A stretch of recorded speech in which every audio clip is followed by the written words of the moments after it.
Bienvenidos al Salón de Grados de la Universidad Nacional de Córdoba, donde a partir de este momento iniciamos el acto en el cual se hará entrega del título de doctora honoris causa de esta casa a María Cristina Forero, conocida como María Moreno. Preside este acto la vicerrectora de esta universidad, Magíster Mariela Marquicio. La acompañan la decana de la Facultad de Filosofía y Humanidades, doctora Alejandra Castro, la profesora y exdecana de la Facultad de Filosofía y Humanidades, licenciada Flavia De Suto. Se encuentran presentes además autoridades de la Universidad Nacional de Córdoba, autoridades y miembros de la Facultad de Filosofía y Humanidades, docentes, investigadores, estudiantes, no docentes e invitados especiales de nuestra comunidad educativa.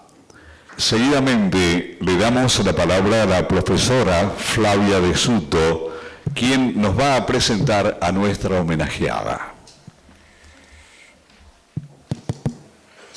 Bueno, buenos días a todos, a todas.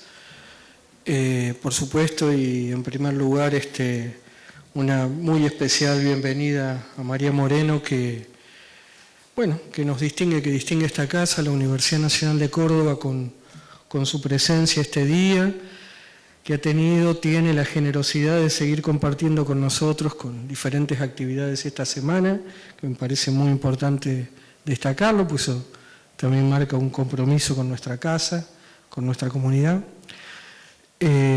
No voy a hacer la enumeración de autoridades porque no terminamos más, así que les agradezco mucho a las autoridades y a todos los colegas, compañeros, compañeras de todos los claustros y de la comunidad aquí presentes.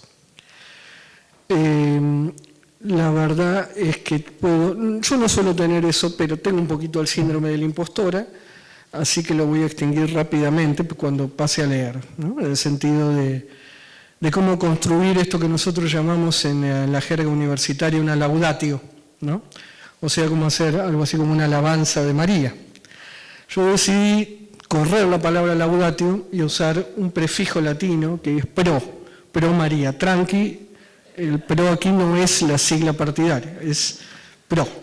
Y pro, que era una manera de construir un discurso en la antigüedad latina fundamentalmente, a veces tenía que ver con la idea de la defensa, ¿no? Que se llama pro Murena y Cicerón defendiendo, pero también tenía que ver con decir algo delante de alguien, ponerse frente a alguien, para de alguna manera en ese decir, encontrarse en ese vínculo de estar delante de alguien, frente a alguien, ante alguien.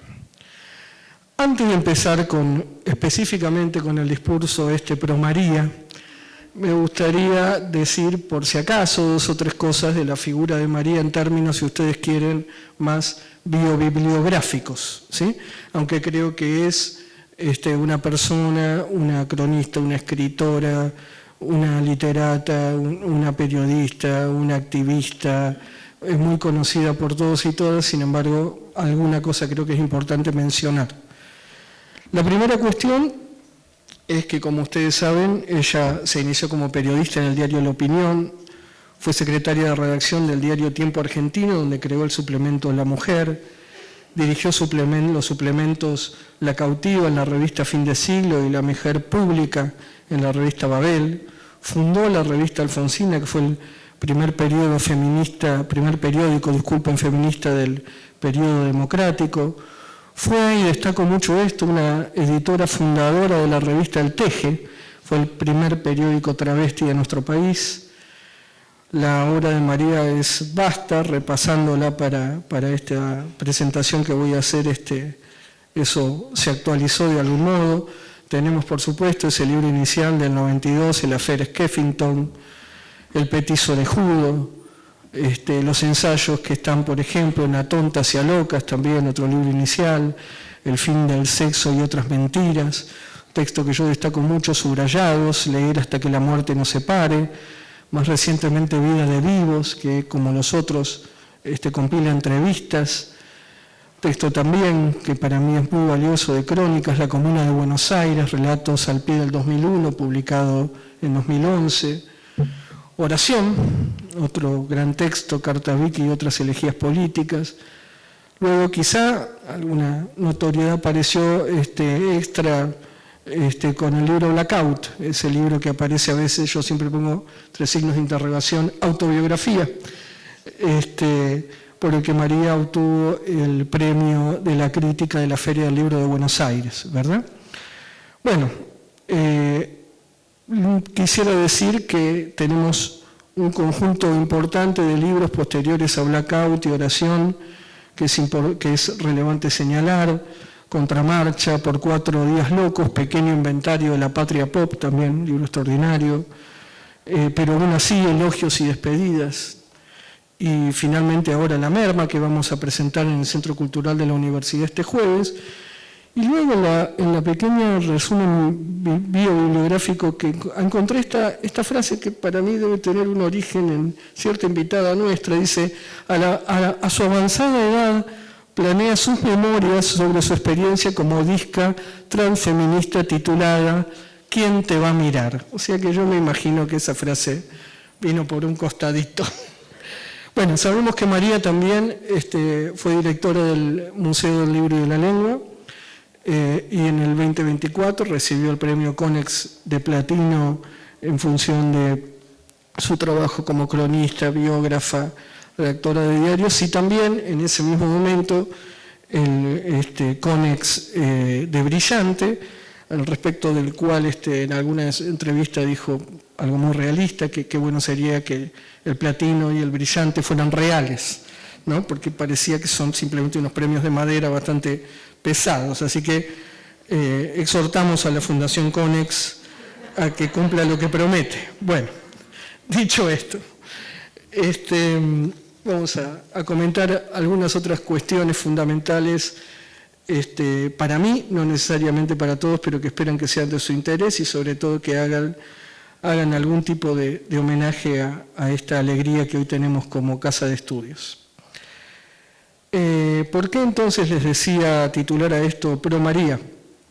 Mencionaba que hay otro sentido para ese prefijo, que no es solamente el elogio o la defensa, sino el estar frente o delante de alguien. Se trata entonces de lo que podemos decir frente a María Moreno o delante de ella, es decir, de su escritura, de su camino vital, intelectual, político, literario. Así que María, la cronista, pueda recibir nuestro testimonio hoy para que se manifiesten algunos de los sentidos en los que este doctorado honoris causa nos honra a quienes lo otorgamos por la valía de quien lo recibe. Pero María, ante María, quisiera exponer, como quien marca unas lecturas, recolecta señas y comparte gritos y susurros, qué lecciones recibimos nosotros como universidad pública. Como Facultad de Filosofía y Humanidades, en tanto ha sido nuestro Consejo Directivo quien lo ha propuesto al Consejo Superior. Nada diré de María y Córdoba, ni de la universidad más antigua de Argentina, ni de la significación de su figura para la docta, aun cuando pudiera efectuar alguna consideración edificante, por ejemplo, que su pluma revulsiva podría contribuir a despertarla de la siesta colonial, me refiero a Córdoba, sobre todo de ese modo particular de ser Córdoba que consiste en fingir demencia.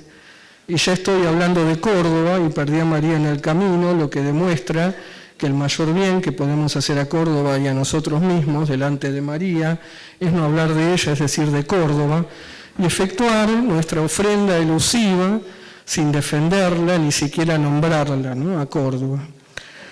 Ante María estamos entonces en la Universidad Pública Argentina. Un primer asunto que me interesa destacar en la escritura de María es la cuestión de la ironía. Algo así como un gesto o una pose, para emplear la expresión pose, cara a Silvia Molloy, como una inclinación, como una forma posicional de estar ante esa escritura, ante el tiempo y las figuras del tiempo y de la lengua, la de la crónica, la de las imágenes que se perfilan en una obra que se construye ladeada, como dice el tango Fangal, de Discépolo y los hermanos Espósito. No lo voy a cantar, tranquila. Yo la vi que se venía en falsa escuadra, se ladeaba por el borde del fangal. Es justamente a la vida, la historia, la cultura, a todo tipo de términos mayúsculos a los que María Moreno ubica con gesto antagónico o lúdico en la inclinación, en la riesgosa proximidad con el fangal, en el barro en el cual se confunden y brillan en otra luz, una luz impura y aguda, que invierte las palabras y las cosas y las trata como lo hace la niña que examina los objetos por arriba y por abajo, en sus diversas caras, en sus extremos, en sus partes mínimas. En un posfacio de la Fer Skeffington, agregado en la última edición del texto que fuera publicado primeramente en la editorial rosarina Bajo la Luna en 1992, bajo la estricta exigencia de Mirta Rosenberg, un gran nombre, junto a otros dos grandes nombres que constan en la dedicatoria, Diana Velesi y Germán García, Moreno dice: las teorías de Dolly Skeffington son las mías. Atribuírselas me permitió dejarlas en estado de ocurrencias de bar, borradores de hipótesis, sentencias sin pruebas ni indicios, y eludir en cambio el tedio de las relecturas exhaustivas y la investigación en archivos escritos en lenguas que desconozco. Tal vez la tutela de expertos que descreen de mi idoneidad, o hacerla salvaje, cuyas ocasionales iluminaciones podrían ser fecundas para sus correctores. ¿Qué exagera la literalidad de Skeffington para interpretar las obras de Freud? Me dio la ilusión de que, por contraste, se advirtiera la pertinencia de sus apuntes de aprendiz. Hice viajar en la máquina del tiempo polémicas que comenzaban a desarrollarse en los corrillos del feminismo lesbiano durante la transición democrática, dándoles a las protagonistas contemporáneas el papel de figuras del pasado, como si se tratara de un guión teatral. Miss Bunny, Chicago, el búho iluminado por la luz de Europa, Gwendolyn, Massachusetts, son personas reales, algunas hoy muy alejadas del campo literario. Una brilla en la televisión, otra es un funcionario de Estado. Son los referentes prosaicos de una autobiografía bufa escrita en tercera persona.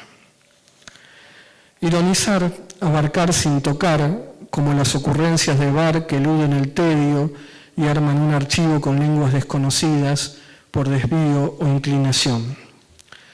La movilización del lenguaje que aquí ocurre no precisa antagonizar con gesto marcial y ordenamiento de línea de batalla. Se puede desplegar el conflicto por el juego oblicuo de la palabra movilizada a tontas y a locas, una grave y metódica forma de lo que podría llamarse frivolidad, que ni se esconde ni pide disculpas.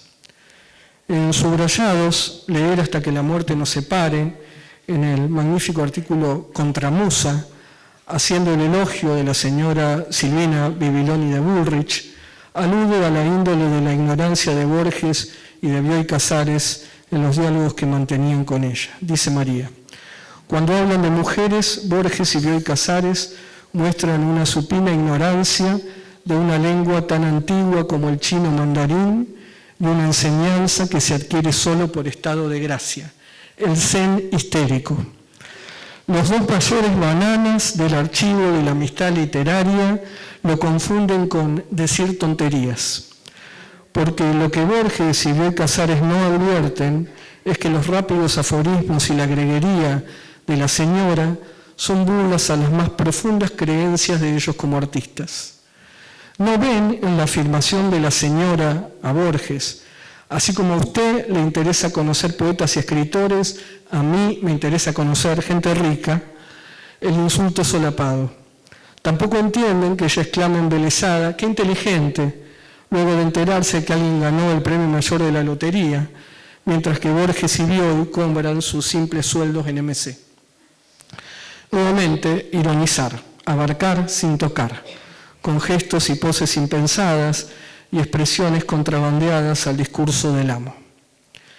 Pienso entonces, para ir avanzando ya, en el recurso de la Uniton, el famoso tópico del mundo al revés de la literatura antigua y medieval. En la escritura de Moreno, al revés no significa necesariamente poner algo patas para arriba, pero sí llevarlo a una posición imprevista, de niña contestadora o de actitud indiferente, me da lo mismo. En cualquier caso, una posición retobada o esquiva. En esta línea me permito decir que en la escritura de María quedan abolidas las distinciones y los atributos de las artes literarias mayores o menores, y creo que eso acontece en concreto, por fuera de toda retórica propositiva al respecto, por el cultivo del oficio de la crónica y el régimen de existencia que él impone. El título de otro de sus libros, Blackout, un texto en el que este oficio, el de la crónica, tiene un papel central, da cuenta de un estado posterior a la embriaguez, un olvido plano, concluyente, total, un apagón más que un quiebre, un apagón del tiempo sucesivo, también del tiempo del instante, una pequeña muerte. Podemos decir, y este libro lo atestigua, que entonces la cronista inventa una memoria. La memorista, la cronista, es decir, la que lee el tiempo. Recorre el palacio de la memoria, se sirve de señas externas, como diría Cicerón, números de columnas, profundidad de los nichos, niveles de los pisos, para ubicar la escena de lo memorado. Porque la memoria, como decía Agustín de Hipona, es también una boca oculta, la oculta boca del corazón. Y dice María, el arte es cuestión de escenarios. Y esta vez los escenarios son los incontables bares del 11, la progresión de bebidas, la bebida blanca, la misericordia consistente en un vaso rellenado al final de una pena. De los bares, el ágora de la ciudad puerto que tuvo sus cronistas, surgen nombres. Norberto Suárez, Miguel Briante, Claudio Uriarte, Charles Feeling, podría seguir desgranándolos. Pero sé que en la oculta boca de la memoria se recitan estos y otros nombres para arrancarlos de un olvido no común, no tanto el de sus nombres como el de su mundo. Creo que en este libro se citan muchos muertos, pero sobre todo se refieren muchas muertes. No se puede llorar, dice María, en una sustancia que se funde con las propias lágrimas. La cronista descifra ese enigma con otro líquido, con otros líquidos, la clave del alcohol. Dice en Blackout, comencé a beber para ganarme un lugar entre los hombres. Imitaba una iconografía fuerte. Alfonsina en el Café Tortoni, Nora Lange en el Auer Keller. Como Alfonsina quería un hogar contra el hogar, ser la mujer de las medias rotas. Una gota de esmalte detiene la corrida. La baronera, ante cuya sorna se ponen a prueba las teorías. La amada vitalicia, pero protegida por el tabú del incesto, a la que se descubre de pronto como la amante más fiel, aún en su traza impostada de pendenciera. Estaba convencida de que, más que ganar la universidad, las mujeres debían ganar las tabernas. Era la época en que el antipsiquiatra David Cooper denunciaba a la familia como lugar patógeno. Y la familia, agregaba yo, no se opone al mundo sino al bar. Me hubiera gustado uno de esos que se parecen a los despachos de refrigerio en el siglo XVIII, donde se ponen en suspenso los sentimientos personales, la profesión, la clase, y con un protocolo afable se habla de generalidades, siempre de alta filosofía, la vida, la muerte. Así no hay estrellas.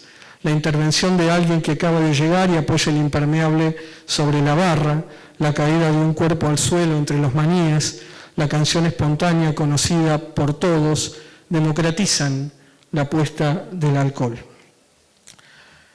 María, una suerte de reverso de una enseñanza platónica de lo que no voy a hablar por elogio de la brevedad, desde mi punto de vista plantea en este párrafo y en muchos momentos de Blackout su contramarcha, título también de una de sus obras últimas, como acabo de mencionar.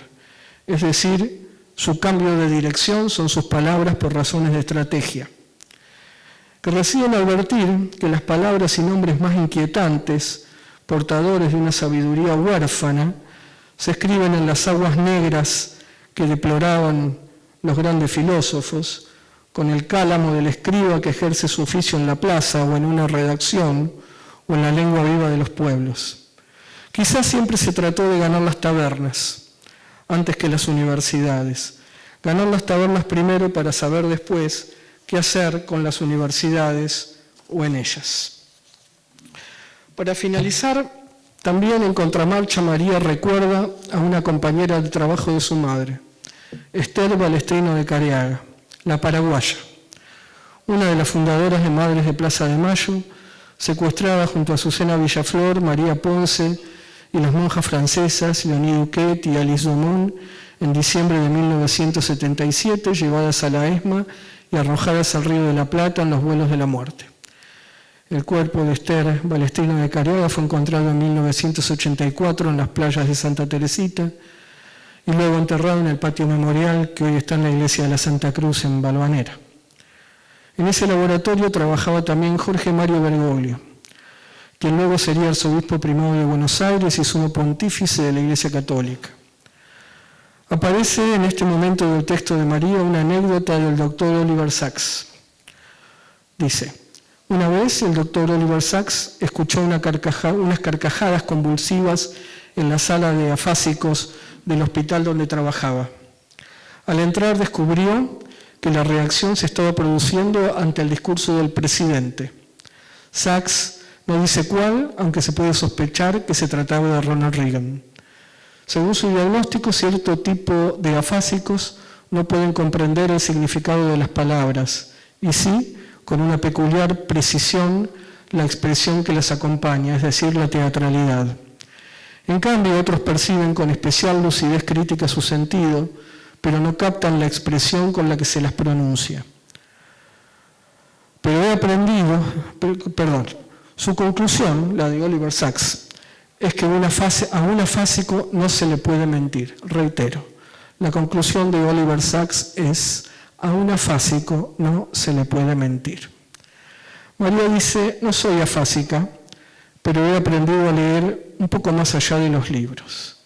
Y dice esto mientras escucha el testimonio que el entonces cardenal Bergoglio pronunciaba en el juicio de la megacausa ESMA.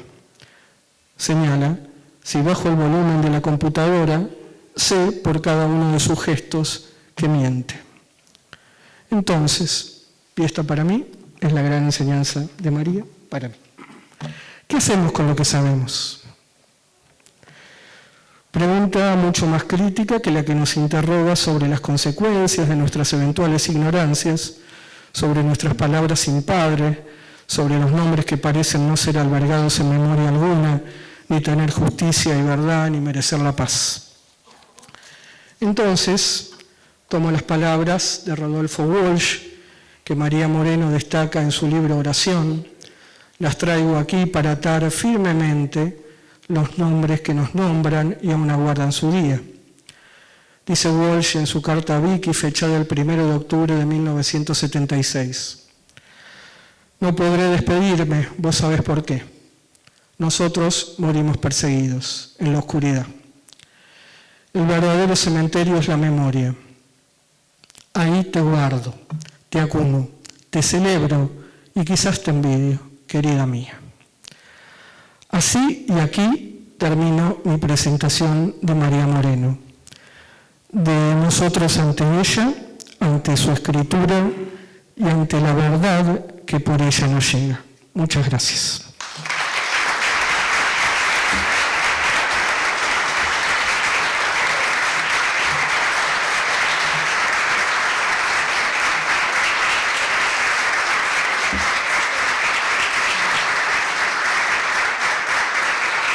Gracias por su presentación, profesora Flavia de Suto.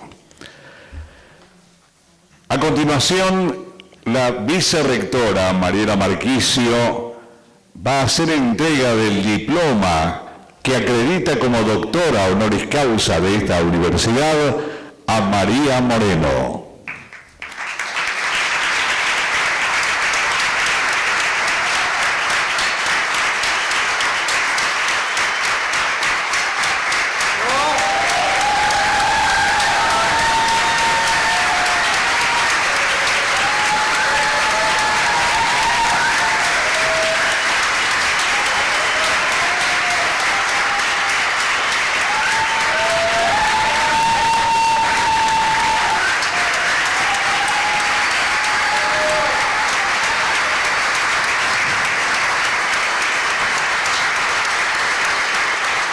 Además, la señora decana de la Facultad de Filosofía y Humanidades, Alejandra Castro, le entrega entrega una medalla recordatoria de este momento.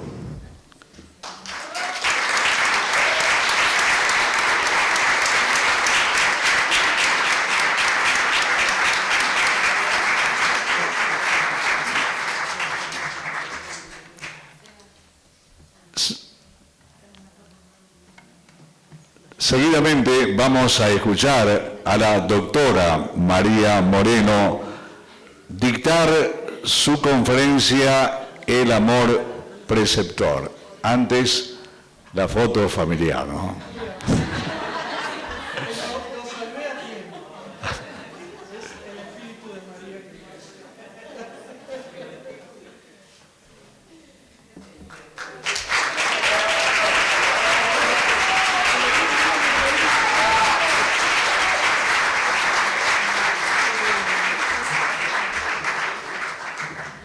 Ahora sí, vamos a escuchar a la flamante doctora honoris causa de la Universidad Nacional de Córdoba, la doctora María Moreno.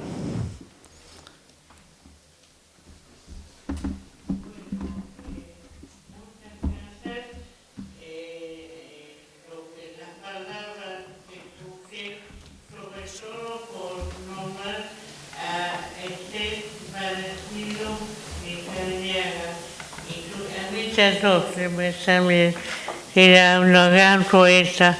También por decir la palabra pose y la palabra fangal. Pose es esta, no crean que esto es verdad. Es lo último que inventé porque estaba cansada de no estar en una minoría, ¿no? Hablar el nombre de, pero nunca ser yo, ahora lo jodo. Digo, yo, Disca, así de sencillo. Bueno, voy a leer estos textos, a lo mejor me tomo un tiempo porque no puedo pasar con las páginas fácilmente. Es el brazo que queda, ¿no? Que no es la mano de escribir, está adaptándose. No al veto, es la frase imprescindible, basta político que me permite empezar por el cantado gracias, antes que el honor que se me confiere y antes de que el síndrome del impostor me haga sentir como el personaje de aquella vieja película nacional titulada Cristóbal Colón en la Facultad de Medicina, protagonizada por Pepitito Marrone. Ya hablaré de esto a su tiempo. Honoris causa, vengo con mis cucardas. Oduro Lisca, Columna Mossi, cronista torera. El autodidacta no es el que aprende de sí mismo, sino el que elige sus maestros. Me sopla Germán García. Los míos son Rodolfo Walsh, de quien hablaré mañana, y Enrique Rapp, declarado marxista, miembro del PLC o detenido y desaparecido. Y que por esas mitologías tan argentinas como que Gardel era uruguayo y Cortázar belga, era vienes. En realidad tendría que agregar a Miguel Blasco, pero tengo miedo de que su fantasma me venga a tirar de los pies. Y en el gracias aparece un sentimiento de culpa. Sombra terrible de mi madre voy a evocarte. De origen pobrísimo, casi la solo oyendo decir, honoris causa, qué barbaridad, honoris canta, deberían decir. Si se pasó 20 años sentada en un bar, debe ser que tiene una cuña con los cordobeses.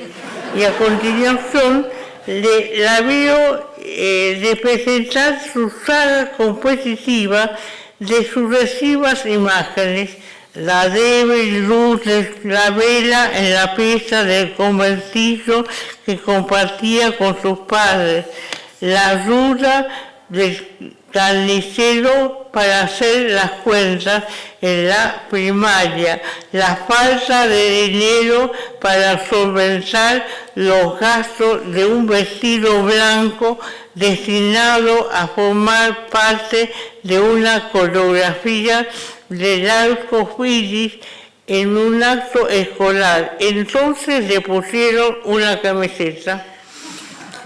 El ingreso a Exactas, donde desaprobó medicina, pero se anotó en química, la ayuda de los profesionales judíos del barrio 11 que la llamaban Luz la Moabita, porque pertenecía a otra tribu. Conocer el mal a los 30 años. Por fin el deseado título de doctora Forero, lo hacía sonar como un latigazo. Andaba siempre en guardapolvo por si la confundía con médica o maestra, porque también adoraba enseñar. Hizo de un lavavidrios comunista un químico empírico, a un papa y a un germanista pistolero que aparece dando testimonio el que mató a Rosendo, de Rodolfo Walsh. Mi madre lo vio con la ametralladora en Liste cuando vino a intervenir bromatología durante el gobierno de Cámpora. Ella fue su jefa intervenida. Le enseñó los términos profesionales que él debía usar en los discursos. Lástima que una vez dijo, en vez de PH, HDP. Mi madre usaba la ropa vieja y mal combinada de sus amigas, para que cuando dijera su origen profesional en alguna fiesta dieran golpe. Cuando me psicoanalicé, me lanzó el panfleto de su causa. No hay inconsciente, hay microorganismo. Lo digo de nuevo. No hay inconsciente, hay microorganismos. Ahí está yo. Hace poco la busqué en internet. Decía directora de bromatología de la Municipalidad de Buenos Aires de tal año a tal año. Y su tesis, determinación polarográfica del contenido de cobre en agua y otros contenidos cloacales. Esa es la tesis. Perdóname, mamá, pero no me da la cabeza. Me sobras.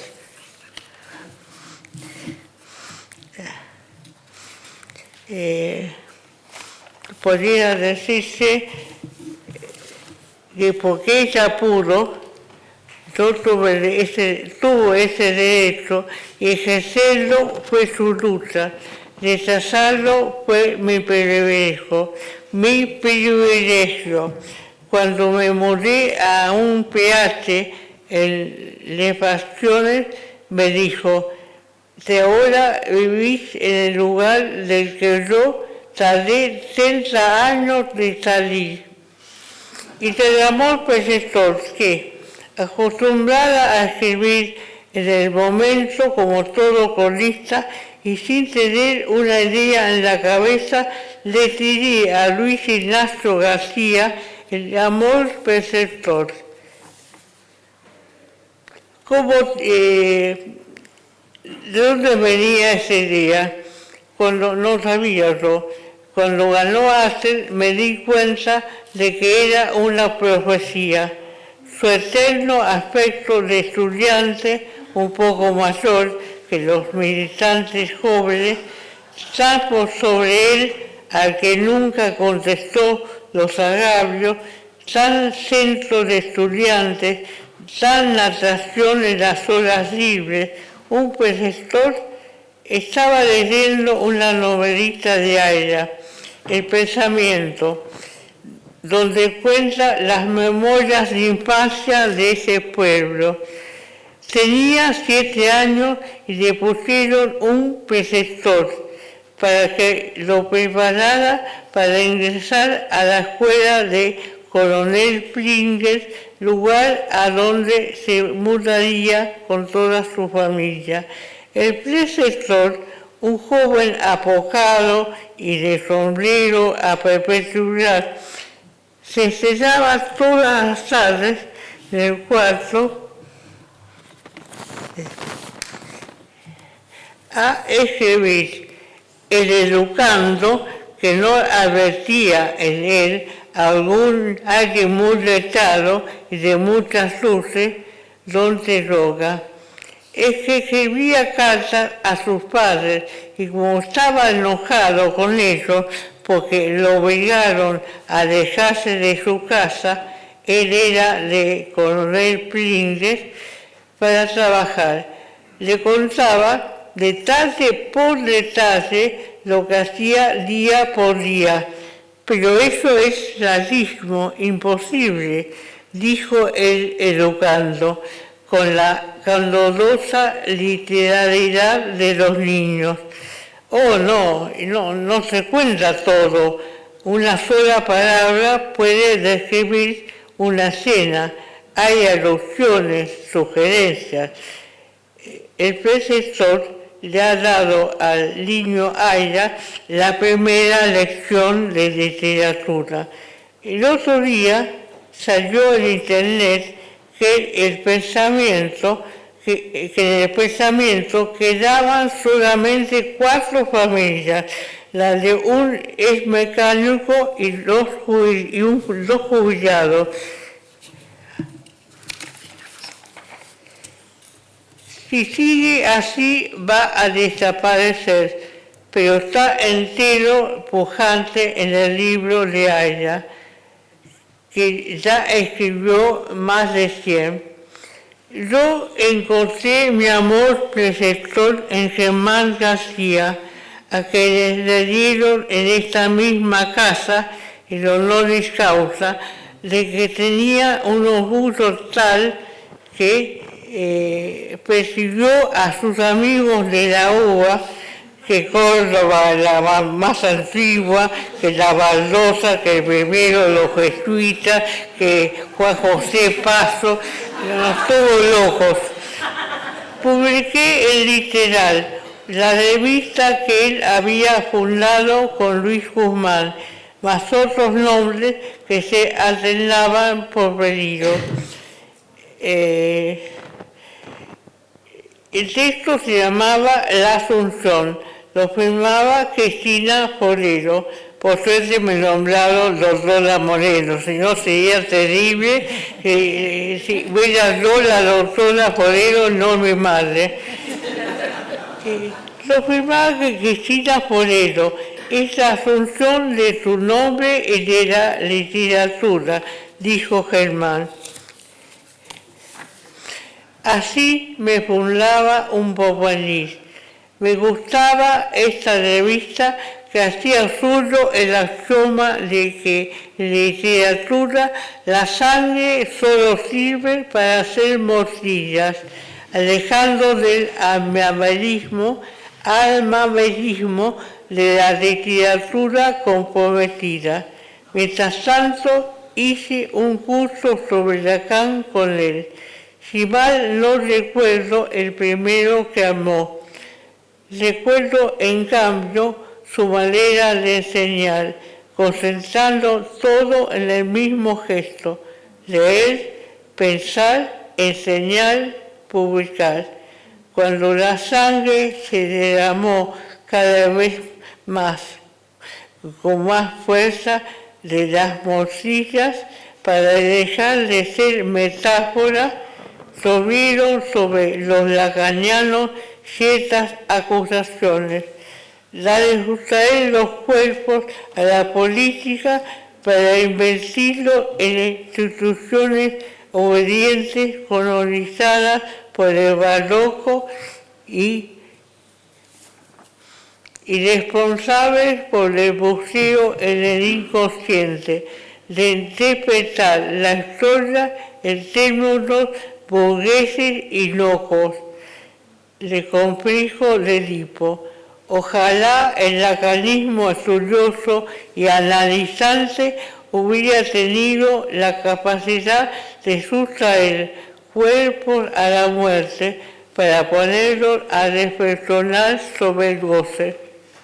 Los grupos de estudio de las obras de Lacan que hizo Germán García al principio en una oficina de Fouil fueron de los tantos actos de resistencia civil durante la dictadura. Allí se podía interrogar lo que la política había puesto entre paréntesis, su vínculo con la subjetividad y el deseo. Pasaron por ahí Eduardo Brunner, Omar Samal, Emeterio Cerro, Eduardo Fernández. Destinos bifurcados con los que con la memoria de esa voz firme, aunque belicosa. El amor perceptor es el del semejante, con más experiencia en saberes inbenditos. Puede ser el de quien pasa los primeros libros, el que sabe leer en nuestro deseo y predica con el contraejemplo, como la querida Loana Bergin, desaporida, era un término de ella, desaporida Sabes Charca, o con José Esbala, sus notas y su plástico juez. No admite autoridad como el maestro, o la rompe a la autoridad en sus propios términos. El amor preceptor no se sublima, se vive, se toca, se acaricia. Puede estar en la institución, pero viéndolo como fuera de esta. Y ahora lo voy a decir de nuevo, el amor preceptor no se sublima, se vive, se toca, se acaricia. Puede estar en la institución, pero viéndolo como fuera de esta. Y ahora termino de improvisar. Váyanse, y es que no se ha ido ya. Y antes de compartir en la marcha el no al veto, veces a quien no se atreven todavía a llamar preceptor, esa palabra tan antigua, pero sí amor. Y otra vez, muchas gracias.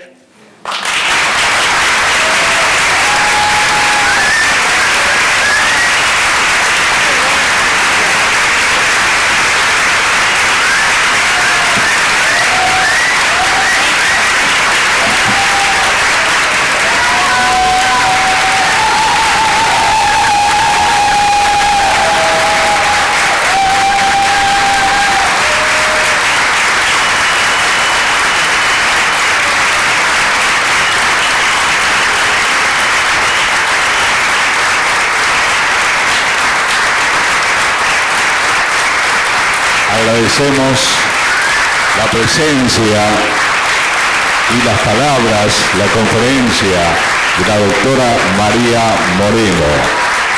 Y agradecemos también la presencia de todos ustedes.